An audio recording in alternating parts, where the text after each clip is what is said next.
right, Alex, thank you for that. Well, as he just said, it is heating up outside this week, and if your kids are still interested in going outside, maybe they've got camps or practices, you may be looking for tips to keep them safe in the heat. Yeah, that's right. And Kansas City University Assistant Professor of Primary Care, Dr. Nicole Fremarek, is joining us once again this morning, back on the 9 o'clock show, to help us keep our kids safe in all this heat. Good morning. Good morning. It's good to see you again, Doctor. You as well. Why are children, you think, more susceptible to the heat than maybe adults are?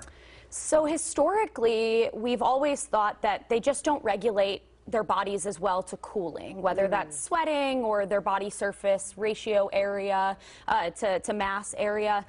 But we've found now that there's also a lot of other factors, things like not being well hydrated before activities or being outside, improper clothing, not knowing what temperatures or things to look at to help regulate those things. So now there's a lot of factors. I'm sorry, let me jump in for a second. If we know that we're going to be outside in this heat, when is a good time to start hydrating our bodies? That's a great question. That is a great question. I think it depends on the person and what medical conditions they may have or what medications they're on.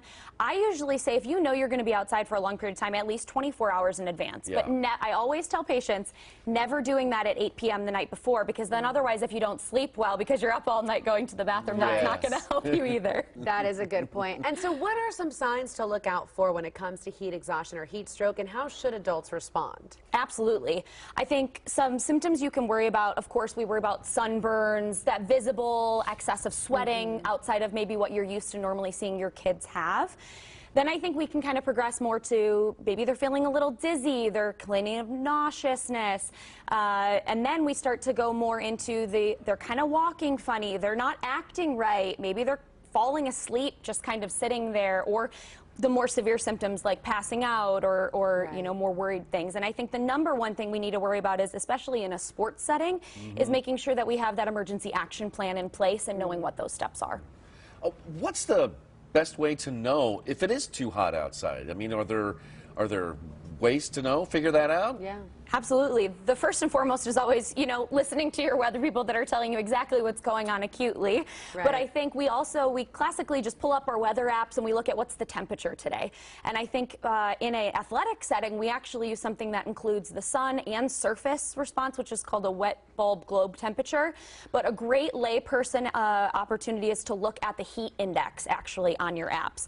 Well, that doesn't directly take into sun play, so if you're going to be directly in the sun or on a hot surface, you have to take that into consideration as well. But the heat index is where I would look as the general layperson. And I would like to remind everyone, because I've learned this from the Foxborough weather team many, many years ago, and that is the temperature that is taken outside is taken in the shade. That's right. Okay? Yes. It is not taken, when you get direct sunlight on you outside, yowza! Yes. It's hot.